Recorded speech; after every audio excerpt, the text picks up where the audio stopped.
जय हिंद प्यारे दोस्तों। बहुत बहुत स्वागत है आप सभी का आज की इस वीडियो में। और आज की ये स्पेशल वीडियो बहुत ही ज्यादा इंपॉर्टेंट होने वाली है बच्चों, क्लास 12 के सोशियोलॉजी यानी कि समाज शास्त्र के सब्जेक्ट के लिए। ठीक है, तो जैसा कि आप सभी को पता है कि सोशियोलॉजी का आपका जो सीबीएसई बोर्ड का एग्जाम है, प्रिपरेशन के लिए इस वीडियो में करने वाले हैं हम एक most important sample question paper को कंप्लीटली सॉल्व। ठीक है, और इस सैंपल क्वेश्चन पेपर में जो भी क्वेश्चन लिए गए हैं वो मोस्ट इंपॉर्टेंट है on behalf of your sociology board examination. ठीक है, हर एक क्वेश्चन आंसर आपको line to line even word to word बहुत बढ़िया तरीके से समझाएंगे। बस आपने करना क्या है बच्चों, वीडियो को कंप्लीटली एंड तक जरूर देखना। ठीक है, बेसिकली हमने आपके लिए एक सैंपल पेपर अपलोड किया था, ये उसी का पार्ट नंबर 2 होने वाला है। तो आइए शुरुआत करेंगे। ओके, जिन बच्चों को अपना पेपर का पैटर्न पता है वो 2 मिनट आगे जा सकते हैं, जिनको नहीं पता उन्हें बता दें। पेपर का कोड है 039, टाइमिंग 3 घंटे की और वेटेज होगी 80 मार्क्स की। ठीक है, बाकी यहाँ पे एक सेट मिलता है, कोड, सीरीज, रोल नंबर वगैरह, ये सारी चीजें आप सभी को पता। ठीक है, तो यहां से देखो सेक्शन नंबर बी, 2 नंबर के 9 क्वेश्चन और 2 क्वेश्चन मिलेगी चॉइस, जिसमें क्वेश्चन नंबर 21 और 29 किसी में भी, मतलब इन दोनों में आपको अथवा करके चॉइस मिल जाएगी। ठीक है, चलिए तो खंड नंबर बी का जो हमारा सबसे पहला क्वेश्चन है बच्चों, क्वेश्चन नंबर 21 क्या कहता है, बड़े ध्यान से समझो। समाज शास्त्री सतीश सवरवाल ने औपनिवेशिक भारत में आधुनिक परिवर्तनों के लिए बताए गए किन्हीं 2 पहलुओं का वर्णन कीजिए। ठीक है, यानी कि एक समाजशास्त्री है जिनका नाम है सतीश सवरवाल। तो इन्होंने कहा हालांकि हम पर अंग्रेजों ने शासन किया है, चलिए ठीक है, लेकिन फिर भी अंग्रेजों के शासन के दौरान, औपनिवेशिक भारत के दौरान भी हम भारत में कुछ आधुनिक परिवर्तन ला सकते हैं। तो इन्होंने 3 परिवर्तन बताए थे, उनमें से आपको कोई 2 समझाने हैं। तो आइए समझते हैं। तो यहाँ पे आप देखेंगे सबसे पहला इन्होंने बताया था बच्चों संचार माध्यम, दूसरा बताया था संगठनों के स्वरूप और विचार की प्रकृति। ठीक है, संचार के माध्यम से कैसे आधुनिकता हो सकता है, तो प्रेस के माध्यम से, माइक्रोफोन के माध्यम से, जहाज के माध्यम से, रेलवे के माध्यम से जब वस्तुओं का आवागमन होता है, ठीक है, तो इससे नए नए विचारों को तीव्र गति मिलती है। प्रेस हो गया, माइक्रोफोन, जहाज, रेलवे से क्या होता है, ज्यादा से वस्तुओं का आवागमन हो जाता है एक देश से दूसरे देश में। ठीक है ना, विचार जो है, संस्कृति इसी के माध्यम से फैलती है। हम पूरे वर्ल्ड के बारे में जानकारी प्राप्त कर सकते हैं। ठीक है ना, तो इससे क्या होगा कि भारत जो है वो आधुनिक विचारों वाला एक राष्ट्र तरीके से बन पाएगा। ठीक है, पहला वाला कंप्लीट हो गया। सेकंड क्या है बच्चों, संगठनों के स्वरूप। देखिए बेसिकली जब अंग्रेजों ने हम पे शासन किया था तो हर एक समाज पर वो बहुत ही ज्यादा अत्याचार कर रहे थे। ठीक है, तो इसीलिए बंगाल में ब्राह्मण समाज के लिए और पंजाब में आर्य समाज की स्थापना हुई, ताकि अंग्रेज उन पर बेसिकली अपना दबाव ना बना सके। ठीक है, अब यहाँ पे एक समस्या थी मुस्लिम महिलाओं के लिए, तो इन्होंने कहा कि मुस्लिम महिलाओं के लिए हमें कुछ संगठन बनाने चाहिए। तो इसीलिए इनके लिए एक नेशनल लेवल की संस्था बनाई गई जिसका नाम था अंजुमन ए ख्वातीन इस्लाम, इसकी स्थापना की गई ताकि इनको सुरक्षा दी जा सके। ठीक है, तीसरा है विचार की प्रकृति, स्वतंत्रता। उदारवाद के जो नए नए विचार हैं ये क्या करते हैं, ये हमारी परिवार संरचना को कंट्रोल में रखते हैं। ठीक है, विवाह संबंधी नियम को अच्छा बनाते हैं, हमारी संस्कृति जो है उसको जानने की जो चेतना है उसको और ज्यादा अच्छा बनाते हैं। साथ ही साथ लोगों को शिक्षा मिलनी चाहिए ये भी दर्शाती है। ठीक है ना, तो इन तीनों ही प्रक्रियाओं के माध्यम से अंग्रेजों के शासन होने के बावजूद भी भारत को आधुनिक बनाया जा सकता था, इन 3 प्रक्रियाओं के माध्यम से। ठीक है, अब ये पूरी तरीके से इंप्लीमेंट नहीं हो पाई वो बात अलग है, लेकिन हाँ इस तरीके से हम कर सकते थे। ठीक है, कंप्लीट आपको समझ में आ गया भाई, पूरा का पूरा पहला क्वेश्चन आपका 21। अथवा वाला क्वेश्चन समझिए कि सामाजिक आंदोलन के प्रकार लिखिए। तो 3 होते हैं सामाजिक आंदोलन के प्रकार। आपको देखिए 2 नंबर का क्वेश्चन है तो 2 ही लिखने हैं, ठीक है ना, बट मैं आपको तीनों समझाऊंगा, आपको जो आसान लगे 2 वो आप याद कर लीजिएगा। ठीक है, जैसे सबसे पहले आंदोलन है प्रतिदानात्मक आंदोलन, दूसरे हैं सुधारवादी आंदोलन और तीसरे हैं क्रांतिकारी आंदोलन। ठीक है, पहले तो ये समझो कि आखिर सामाजिक आंदोलन जो है वो क्यों चलाए जाते हैं। ठीक है, क्या रीजंस होते हैं कि कोई भी सामाजिक आंदोलन करता है, प्रकार तो बड़ी बात हो गई अलग, क्यों चलाया जाता है। तो ध्यान से सुनो, सामाजिक आंदोलन बेसिकली तब चलाया जाता है जब समाज में रह रहे लोगों को अपनी संस्कृति, अपने जीवन पर खतरा दिखाई देता है, एक व्यक्ति के तौर पे, एक बड़े सामाजिक समूह या फिर पूरे सामाजिक तौर पे या फिर देश के लिए, तब आंदोलन चलाए जाते हैं।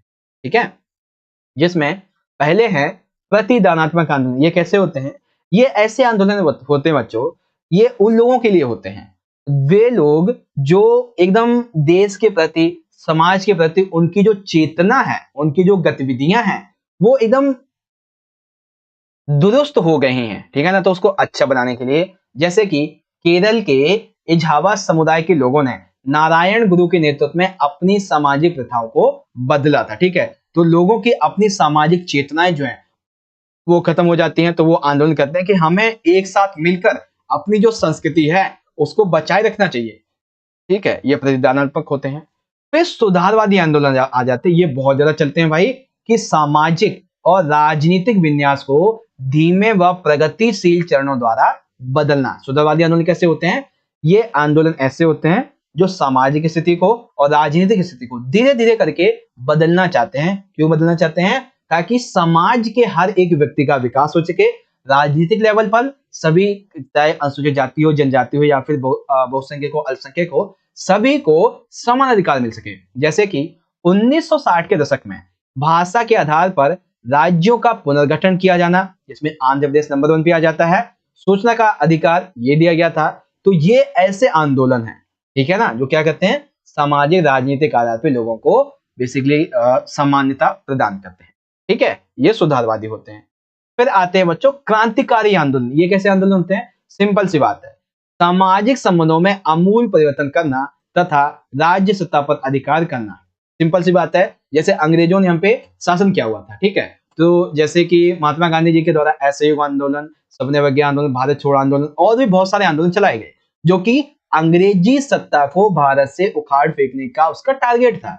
तो ऐसे आंदोलनों को क्रांतिकारी आंदोलन बोलते हैं। जैसे कि रूस में चली थी बोल्शेविक क्रांति, जिसके बाद में रूस जो था वहां पे ये चली थी, और साम्यवादी सरकार की फिर जब ये सफल हो जाती है तो स्थापना होती है, ठीक है ना। इसको क्रांतिकारी बोलते हैं। तो आप क्या करें, एक तो सुधारवादी और एक क्रांतिकारी, बस इन दोनों को आप याद कर लीजिए, ठीक है ना। ये सिंपल सिंपल से, इसीलिए मैं आपसे कह रहा हूं, ठीक है। चलिए, तो क्वेश्चन नंबर 21 आपको बढ़िया तरीके समझ में आया प्यारे बच्चों? समझ में आया है तो फटाफट से वीडियो को लाइक करो, फटाफट से वीडियो को लाइक करो, अपने सभी दोस्तों के साथ में शेयर भी कर दो। समझ में आ रहा है बढ़िया तरीके से, ठीक है। अब जो बच्चे इंग्लिश मीडियम के ऐसे लिख लेंगे कि describe any two aspects attributed by sociologist Satish Sabarwal to the modern changes in colonial India. तो कौन कौन से हैं? Media of communication, forms of organisation and nature of thoughts. उसके बाद में write the types of social movements. तो क्या क्या टाइप्स है सोशल मूवमेंट्स के? सबसे पहले है the tribute movements, reformist movement and revolutionary movement, ये आ जाते हैं, ठीक है। चलिए, क्वेश्चन नंबर 22 बहुत ही बढ़िया प्रश्न है बच्चों। दिया गया है कि अस्पृश्यता, यानी कि जिसे हम नॉर्मली आम भाषा में बोलते हैं छुआछूत, ठीक है, जो कि भारतीय संविधान के किस अनुच्छेद में वर्णित है? चलिए एक काम करिए, आप ना कमेंट करके बताओ, ठीक है। कमेंट करके बताना कि भारतीय संविधान में जो छुआछूत की प्रथा थी, इसको किस अनुच्छेद में खत्म किया गया था? जैसे समझो, कमेंट में बताना है कि भारतीय संविधान के किस अनुच्छेद में, ठीक है, किस अनुच्छेद में छुआछूत अस्पृश्यता को खत्म किया था। कमेंट करके बताओ फटाफट से, ठीक है। अस्पृश्यता के आयाम कोई दो बताने हैं, तीन होते हैं बेसिकली, दो, आप इनमें से कोई भी याद कर लो जो आसान लगे। पहला क्या है? अपवर्जन। अपवर्जन यानी कि बहिष्कार करना। क्या मतलब होता है? पेयजल के सामान्य स्रोतों से पानी नहीं लेने दिया जाता, ठीक है। सामाजिक उत्सव समारोह में भाग नहीं ले सकते। धार्मिक उत्सव पर ढोल लगाड़े बजाने भी निषिद्ध होते हैं, इनको बोलते हैं, ठीक है। जैसे होता है ना कि आप सभी को पता है कि भारत में हमेशा से 4 जो वर्ण है, कितने? 4 वर्ण हमेशा से राज करते हुए आए, ठीक है। मतलब 4 वर्ण है, राज का क्या मतलब होता है? 4 वर्ण है, जिसमें ब्राह्मण सबसे ऊपर है, उसके बाद क्षत्रिय, फिर वैश्य, शुद्र, इस तरीके से आ जाते हैं।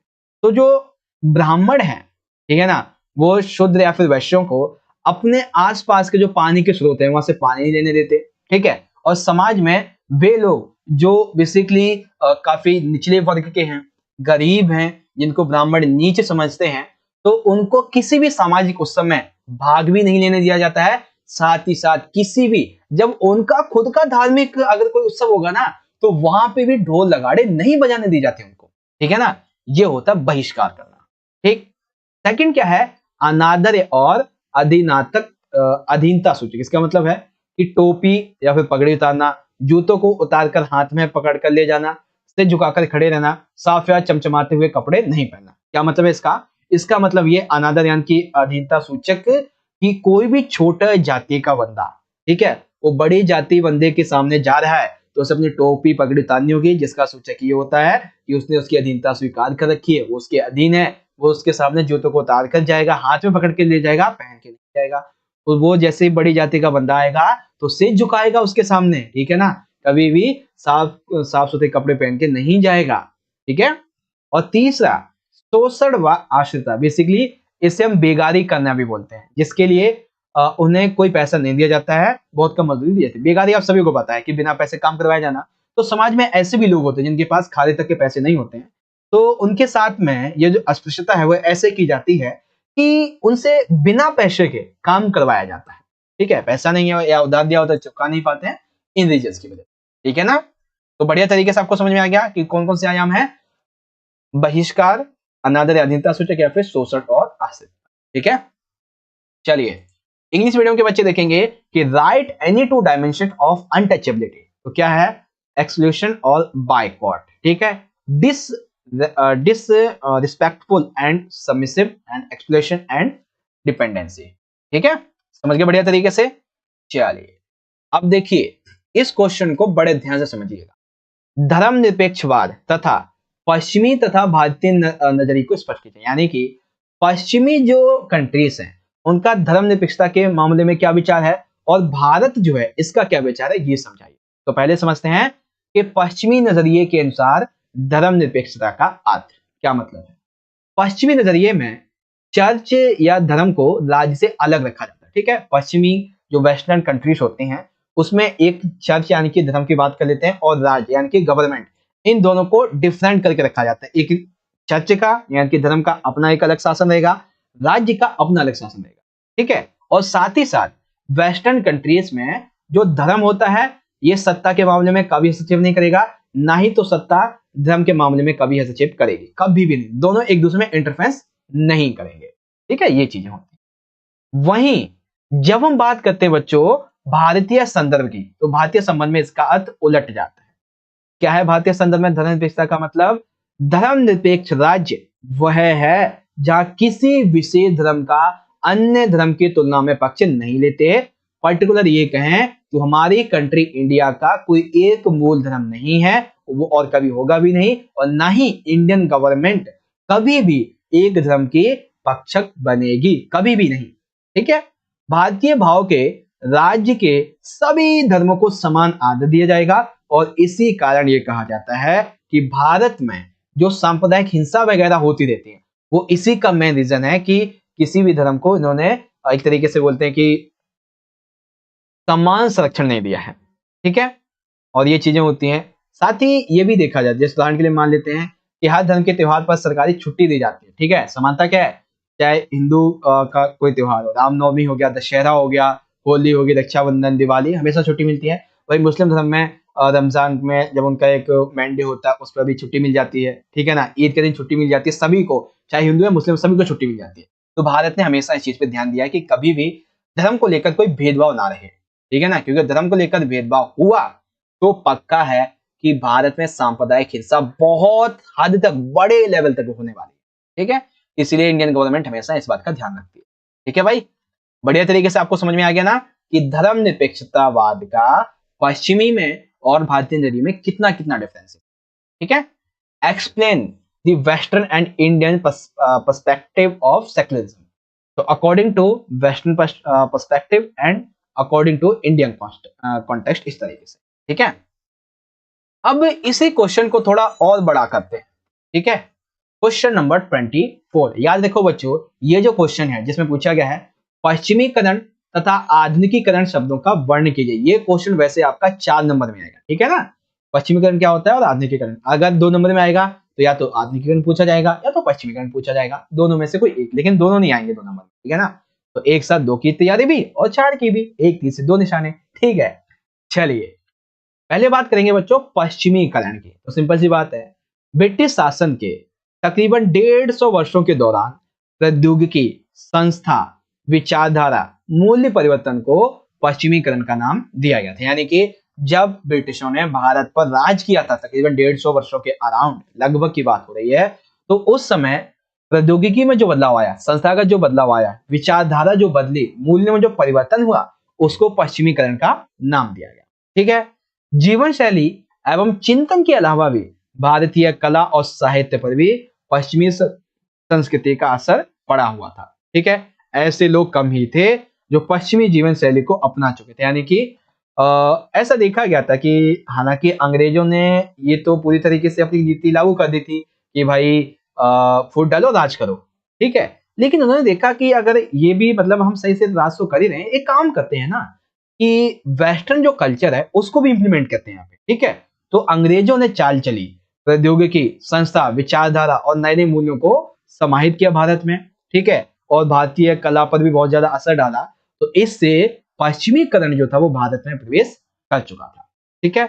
इसके अलावा पश्चिमी सांस्कृतिक तत्व जैसे कि नए नए उपकरणों का खरीदना, ठीक है, पश्चिमी पोशाकों को खरीदना, पश्चिमी खाद्य पदार्थों को खरीदना, ठीक है, आम लोगों की आदतें और तौर तरीकों में परिवर्तन में आदि समझाते हैं कि लोग कैसे पश्चिमीकरण को भारत में अपना रहे थे। ठीक है। मध्य वर्ग के एक बड़े हिस्से के परिवारों में, जो मध्य वर्ग के लोग होते थे, उनमें पश्चिमीकरण ऐसे देखा जा सकता है, वो टेलीविजन रखते थे, फ्रिज, सोफा सेट, खाने की मेज वगैरह ये रखते थे। तो इससे पता चलता है कि इन्होंने पश्चिमीकरण को अपना रखा था। ठीक है। तो अंग्रेज इन्होंने कैसे भारत में पश्चिमीकरण को इंप्लीमेंट किया, लोगों ने कैसे उसे अपनाया, उस बारे में ये पूरा का पूरा कॉन्सेप्ट आपका यहां पे कंप्लीट हो जाता है। ठीक है। आगे बात करें तो अब बारी आती है बच्चों आधुनिकीकरण की। आधुनिकीकरण एक अलग ही कॉन्सेप्ट है। बेसिकली प्रारंभ में आधुनिकीकरण का आशय प्रौद्योगिकी और उत्पादन प्रक्रियाओं में होने वाले सुधार से था। यानी कि शुरुआत की बात करें तो हम आधुनिकीकरण इस मामले में मानते थे कि हमारे पास में अच्छी टेक्नोलॉजी आ जाएगी और जो प्रोडक्शन है वो अच्छा हो जाएगा। बट आज के टाइम पे जो आधुनिकीकरण है उसमें टेक्नोलॉजी तो शामिल है, प्रोडक्शन भी बढ़ना शामिल है, साथ ही साथ इसमें नए नए विचारों के अनुसार सीमित और संकीर्ण स्थानीय जो दृष्टिकोण है इसको भी बताया जाता है, जो कि वर्तमान में कमजोर हो रहा है। ठीक है। सार्वभौमिक दृष्टिकोण यानी कि पूरा विश्व एक कुटुंब है, यानी कि वसुधैव कुटुंबकम, इस तरीके से। ठीक है ना। तो आधुनिकीकरण क्या है, नए नए विचारों को, नई टेक्नोलॉजी को अपनाना, जिसमें पूरा वर्ल्ड एक सभी के साथ में मिलकर अपने अपने विकास करते रहे। ठीक है ना, इसको आधुनिकीकरण बोलते हैं। ठीक है। चलिए, तो ये आपको कंप्लीटली समझ में आ गया बच्चों कि पश्चिमीकरण और आधुनिकीकरण ये जो दो शब्द हैं इनका क्या क्या मीनिंग है। ठीक है बच्चों। चलिए, अब आगे बात करेंगे क्वेश्चन नंबर 25 की।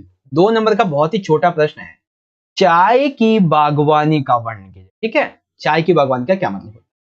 पहला, आधिकारिक रिपोर्ट से यह पता चलता है कि औपनिवेशिक सरकार गलत तरीके से मजदूरों की भर्ती करती थी चाय के बागानों में लोगों से काम करवाने के लिए। ठीक है, गलत तरीके से, जब अंग्रेज हम पे शासन करते थे, जो मजदूरों की गलत तरीके से भर्ती होते थे उन्हें बलपूर्वक काम करवाया जाता था, पैसा भी नहीं दिया जाता था, और देते भी थे तो बहुत कम पैसा देते थे। ठीक है। बागान में जो भी काम करने वाले मजदूर थे उसको काम का कोई फायदा नहीं होता था, फायदा मिलता था तो सिर्फ और सिर्फ उस बागान के मालिक को, चाय का बागान हो किसी का भी बागान। ठीक है। बागानों के जो मालिक हुआ करते थे अंग्रेज, और उनकी मैमें जो थी, ठीक है ना, वो क्या होती थी, वो बड़े बड़े हाई क्लासेस के बंगलों में रहती थी जहां पर सारा जरूरत का सामान उनके पास में मौजूद होता था। ठीक है। उनकी जिंदगी चकाचौंध से भरी होती थी। लेकिन वहीं जो चाय के बागानों में मजदूर काम करते थे उनकी स्थिति ऐसी थी कि पूरे दिन काम करने के बाद भी उन्हें एक टाइम तक का भोजन तक नहीं मिलता था। ठीक है ना, क्योंकि पैसा उन्हें नहीं दिया जाता था, शोषण इतना ही हो रहा था कि खाने तक के लाले पड़े हुए थे उनके। तो ये रीजन है बेसिकली। ठीक है। तो चाय की बागवानी के बारे में ये 3 पॉइंट आप इजीली लिख देंगे। ठीक है प्यारे बच्चों। चलिए, describe the tea plantation. Tea plantation थोड़ा सा यहाँ पे अलग वर्ड यूज हुआ है बेसिकली, वैसे आप देख लेना यहाँ पे ये आंसर हो जाएगा। ठीक है। क्वेश्चन नंबर 26, ये प्रश्न आप सभी हिस्ट्री में भी कर चुके हैं। वर्ण तथा जाति में अंतर स्पष्ट कीजिए। तो सबसे पहला तो शब्दों में ही अर्थ है। ठीक है। वर्ण और जाति ये शब्दों में ही अर्थ है। वर्ण जो होते हैं बच्चों ये क्रम प्रधान होते हैं, क्रम के आधार पर, और जाति जो होती है वो जन्म के आधार पर होती है। ठीक है। वर्ण व्यवस्था काफी लचीली होती है लेकिन जाति व्यवस्था बहुत ही ज्यादा कठोर मानी जाती है। जहां पर वर्णों की संख्या मात्र 4 है, ब्राह्मण, क्षत्रिय, वैश्य, शूद्र। वहीं जो जाति हैं इनकी संख्या हजारों में, लगभग 3000 प्लस से भी जातियां वर्तमान में भारत में मौजूद हैं। ठीक है, तो क्या डिफरेंस है वर्ण और जाति में? शब्द में अंतर, वर्ण कर्म प्रधान, जाति जन्म प्रधान। वर्ण लचीली व्यवस्था, जाति कठोर व्यवस्था। वर्ण 4, जातियां हजारों। ठीक है ना, ये चीज है। तो वर्ण और जाति में अंतर सिंपल सा 1 मिनट में समझ में आ गया। एक्सप्लेन द डिफरेंस बिटवीन वर्ण एंड कास्ट। तो क्या डिफरेंस है इस मामले में, वो इजीली आप यहां से रीड आउट कर सकते हैं। ठीक है प्यारे बच्चों, चलिए क्वेश्चन नंबर 27। अब यहां पे देखो, ये क्वेश्चन शायद ही बहुत बच्चों को नहीं पता होगा, ध्यान से समझिएगा। प्रतिस्थापन स्तर से आप क्या समझते हैं? ठीक है, 2 नंबर का क्वेश्चन बहुत इंपॉर्टेंट है। प्रतिस्थापन स्तर क्या होता है बेसिकली? ठीक है, ध्यान से समझिएगा।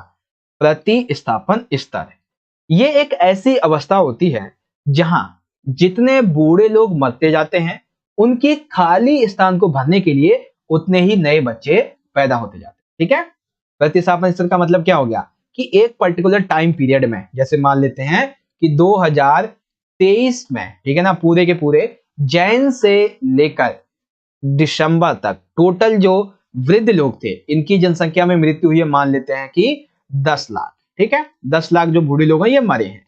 ठीक है, बूढ़े लोग। और इसी साल जून से लेकर दिसंबर के बीच में 10 लाख जो नए बच्चे थे इन्होंने जन्म लिया। ठीक है, तो ये जो स्तर था जनसंख्या वृद्धि का वो समान हो गया। इसी को बोलते हैं प्रतिस्थापन स्तर। ठीक है, भारत में केरल की कुल प्रजनन दरें वास्तव में प्रतिस्थापन स्तर से नीचे हैं। हिमाचल प्रदेश, पश्चिम बंगाल, कर्नाटक, महाराष्ट्र, इनकी जो प्रजनन दर प्रतिस्थापन स्तर है ये काफी उच्चतर है। बिहार हो गया, मतलब यहाँ पे तो बराबर है। बिहार, उत्तर प्रदेश, राजस्थान, मध्य प्रदेश ऐसे राज्य हैं यहाँ पे प्रतिस्थापन स्तर बहुत ही ऊपर है। ठीक है, इस राज्यवार विभिन्नता के पीछे शिक्षा तथा जागरूकता में इस समय वृद्धि होना अथवा ना होना। जैसे केरल की अगर हम बात करें तो वहां पे प्रजनन दर में बेसिकली कमी क्यों है? वो कमी इसलिए है क्योंकि वहां पे शिक्षा अच्छी है, लोगों को परिवार नियंत्रण के बारे में सारी जानकारी है। ठीक है, वही हिमाचल प्रदेश, पश्चिम बंगाल, कर्नाटक, यहाँ पे शिक्षा के मामले में अन्य जो स्वास्थ्य सेवा है वो कहीं ना कहीं थोड़ी बहुत कम है। तो इसीलिए क्या होता है कि जितने बेसिकली मृत्यु होती है उतने ही बच्चे पैदा होते हैं, तो ये इक्वल रहता है। ठीक, लेकिन बिहार, उत्तर प्रदेश, राजस्थान, यहाँ पे प्रजनन दर क्यों है ज्यादा? वो इसलिए है क्योंकि यहाँ पर शिक्षा जो है वो काफी कम है। ठीक है, स्वास्थ्य सुविधाएं काफी कम है, ऐसा बताया जाता है। क्यों? क्योंकि यहाँ पे जनसंख्या बहुत ज्यादा है, इसीलिए। ठीक है, तो ये जो प्रतिस्थापन स्तर है, पूरा का पूरा कॉन्सेप्ट क्लियर हुआ आपका अच्छे तरीके से? सिंपल सी बात है, एक पर्टिकुलर टाइम पीरियड में जितने भी बूढ़े लोग मरते हैं उनकी जगह लेने के लिए जो नए बच्चे होते हैं ये जन्म ले लेते हैं, बस इक्वल हो जाती है जनसंख्या की लेवल, उसी को बोल देते हैं प्रतिस्थापन, यानी कि रिप्लेसमेंट लेवल क्या होता है। ठीक है ना, तो कंप्लीट आपको समझ में आ गया बढ़िया तरीके से प्यारे बच्चों? ठीक है, चलिए आगे बात करते हैं क्वेश्चन नंबर 28 की। काफी इंपॉर्टेंट प्रश्न है बच्चों, बड़े ध्यान से देखिएगा। दिया गया है कि जनसांख्यिकीय लाभांश किसे कहते हैं, भारतीय संदर्भ में इसका वर्णन कीजिए। तो पहले आप ये समझिए जनसांख्यिकीय लाभांश का मीनिंग क्या होता है।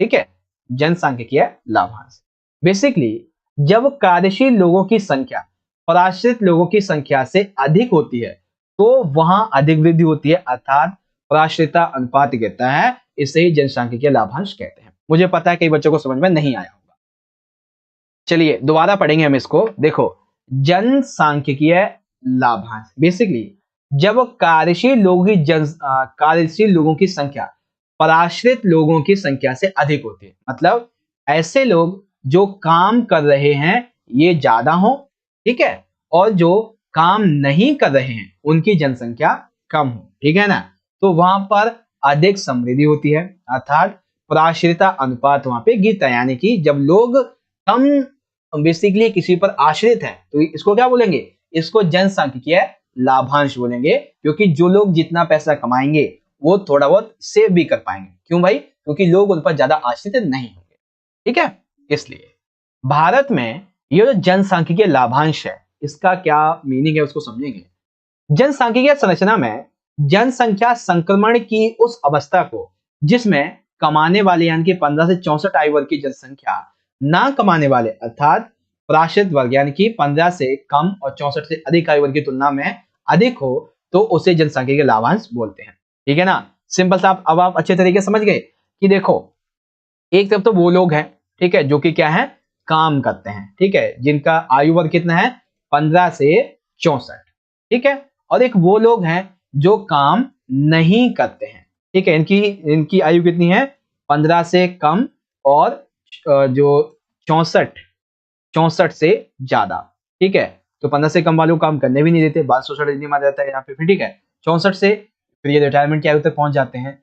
तो जो काम नहीं करते हैं और जो काम करते हैं, इनकी जो संख्या होती है ये डिपेंड करती है कि जनसंख्या का लाभांश क्या होगा, ठीक है। अगर काम करने वाले लोगों की संख्या 10 लाख है, ठीक है, और उन पर आश्रित लोगों की जनसंख्या मान लेते हैं 5 लाख है, तो ऐसे में जनसांख्यिकीय लाभांश जो है वो कैसा रहेगा, वो रहेगा बच्चों सकारात्मक। कैसा, सकारात्मक, ठीक है।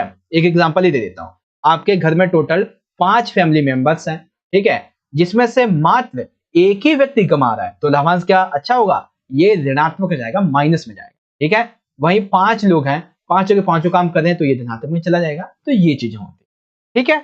तो आई होप आपको समझ में आ गया ना कि भारतीय संबंध में क्या होता है और वैसे इसका मीनिंग क्या होता है। कॉन्सेप्ट क्लियर हो गया अच्छे तरीके से, समझ में आया है, तो फटाफट से वीडियो को लाइक करो, फटाफट से वीडियो को लाइक करो, सभी के सभी बच्चे अच्छे तरीके से समझ में आ रहा है तो, ठीक है। What is demographic dividend and describe it in Indian context, ठीक है। तो क्या होता है और मीनिंग कॉन्सेप्ट क्या, वो इजीली यहां से देख सकते हैं, ठीक है। चलिए अब देखो क्वेश्चन नंबर 29, बहुत बढ़िया प्रश्न है बच्चों। इसमें आपका जो अथवा वाला ये क्वेश्चन है ना, ये मेनली आपसे 4 मार्क्स में पूछा जाएगा, ठीक है, लेकिन 2 नंबर में इसलिए मैं समझा रहा हूं क्योंकि 4 नंबर में और भी इंपॉर्टेंट क्वेश्चन है, ठीक है। 29 की बात करते हैं, जमींदारी व्यवस्था और रैयतवाड़ी व्यवस्था में अंतर स्पष्ट कीजिए। अरे सर जी, हिस्ट्री के चैप्टर नंबर 10 से उठा लिया आपने, ये तो क्वेश्चन है ना ना ना ना, ये आपके सेकंड वाली किताब में है, ठीक है ना। देखिए जमींदारी व्यवस्था क्या होती है, बेसिकली आप सभी को पता है, इस प्रणाली में जो जमींदार होता है वो भूमि का स्वामी माना जाता है, और ये गवर्नमेंट के बीच में और कृषक के बीच में सीधा संबंध इसका नहीं होता है, अपितु जमींदार के माध्यम से जो कृषक का भूमि कर होता है वो सीधा सरकार के पास पहुंचता है। मतलब अगर हम बात करें कि जमींदार का मेन काम क्या है, जमींदार का मेन काम होता है कि किसान से कर को लेकर सरकार को सौंपना, जिसमें जमींदार को भी थोड़ा पैसा मिल जाता है, ठीक है ना, उसके काम के स्वरूप। फिर सेकंड आता है रैयतवाड़ी व्यवस्था। अब रैयतवाड़ी व्यवस्था में क्या होता है कि जमींदार की भूमिका जो है वो पूरी तरीके से यहाँ पे खत्म कर दी जाती है, ठीक है। इस व्यवस्था में भूमि का जो कर है वो सीधा का सीधा कृषक से कौन लेता है, गवर्नमेंट खुद लेती है, ठीक है। क्या होता है रैयतवाड़ी में, जमींदार की जो स्थिति है वो पूरी तरीके से हट जाती है, क्योंकि ये शोषण कहते थे किसानों का, और ये कई बार जो ऋण था वो चुका भी नहीं पाते थे, इसीलिए कर नहीं चुका पाते थे। ओके, बड़े तरीके से समझ में आएगा जमींदारी व्यवस्था और रैयतवाड़ी व्यवस्था। अब समझिए इसका सेकंड पार्ट, ठेकेदारी व्यवस्था के कोई 4 पहलू लिखे, ठीक है। तो आप उसको देखो, क्वेश्चन ये 4 में भी आ सकता है, बहुत इंपॉर्टेंट है। तो मैं आपको आंसर बताऊंगा इस तरीके से, ताकि 4 में आएगा तो आपने क्या करना है बच्चों, आपने जो पूरा का पूरा ये आंसर आपको दिख रहा है, साथ के साथ आपके ये जो पॉइंट दिख रहे हैं, ठीक है, point number 1, point 2, point 3, point 4, point 5, point 6, point 7, 4 number में आपको सारे के सारे लिख देने हैं। जब बारी आएगी बच्चों 2 नंबर की, तो आपको कितने पॉइंट लिखने हैं, ज्यादा से ज्यादा 3, ज्यादा से ज्यादा 3 या फिर 4 कह सकते हो, उससे ज्यादा नहीं लिखना, ठीक है। अब ये समझते हैं ठेकेदारी व्यवस्था का कॉन्सेप्ट पूरा क्लियर करते हैं, ठीक है। तो क्या कॉन्सेप्ट है भाई ठेकेदारी व्यवस्था का, अरे अरे अरे एक सेकेंड, हाँ देखिए, निर्माण स्थलों और ईंट भट्टों पर काम करने के लिए आकस्मिक श्रम की भर्ती में उपयोग किया जाता है, ठीक है।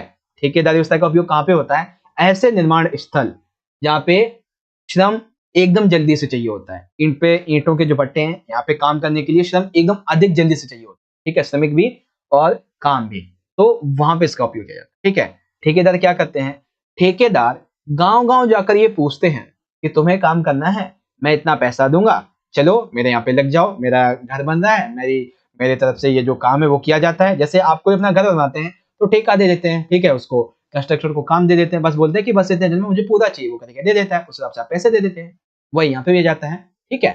ठेकेदार इन लोगों को ऋण देते हैं, ठीक है, जिसमें कार्यस्थल तक परिवहन की लागत वगैरह शामिल होती है। आप कहीं पे काम करने जाते हैं किसी ठेकेदार के अंडर में, तो आपको उधार भी देता है, कई बार कहता है कि चलो कोई बात नहीं, जब पहली सैलरी आएगी तो एक काम करना कि आप ना मेरा जो ऋण है वो दे देना, अभी आप काम पे आ जाओ। ठीक है, लोगों को लगता है यार ये पहले पैसा दे रहा है, मदद भी कर रहा है, चलिए काम पे चल ही लेते हैं। लेकिन उन्हें क्या पता ठेकेदारी में क्या सीन होता है। ठीक है, उधार दिए गए पैसों को अग्रिम वेतन के रूप में माना जा सकता है या फिर ऋण के रूप में माना जा सकता है। ठीक है, श्रमिक व जो श्रमिक है वो तब तक मजदूरी करता रहता है जब तक उसका ऋण चुक नहीं जाता है बिना पैसे के। ठीक है, पूर्व में खेतिहार मजदूरों को उनके जमींदारों ने कर्ज भी बांध दिया था। आप सभी को पता है कि जब ये जो जमींदारी व्यवस्था थी तो उस समय जो किसानी करने वाले मजदूर थे उन सभी को जमींदारों ने ऋण के तले दबा दिया था, यानी कि उनसे उन्हें ऋण बहुत दिया, अब वो चुका नहीं पाए तो उनसे बेगारी करवाते थे, फालतू में काम करवाते थे, पैसा भी नहीं देते थे, शोषण करते थे उनका। ये पहले होता था। ठीक है, और ये जो बेसिकली जमींदार थे ये अनुबंध तोड़ सकते थे और एक नियोक्ता ढूंढ सकते थे। क्यों? कौन? जमींदार नहीं, बेसिकली खेतिहर मजदूर अनुबंधों को तोड़कर एक नया नियोक्ता ढूंढ सकते थे।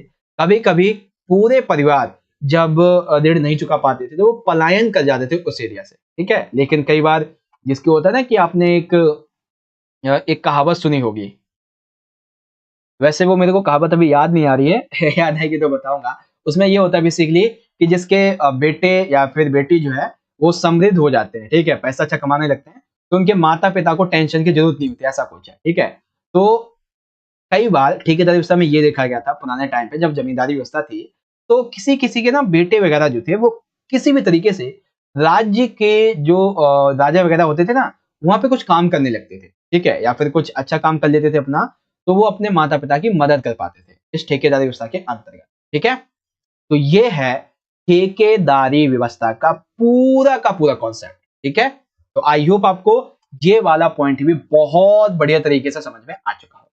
ठीक है, चलिए इंग्लिश में देख लेंगे कि explain the difference between zamindari system and ryotwari. तो जमींदारी सिस्टम क्या होता है और रैयतवाड़ी सिस्टम क्या होता है, आप यहां से देख सकते हैं।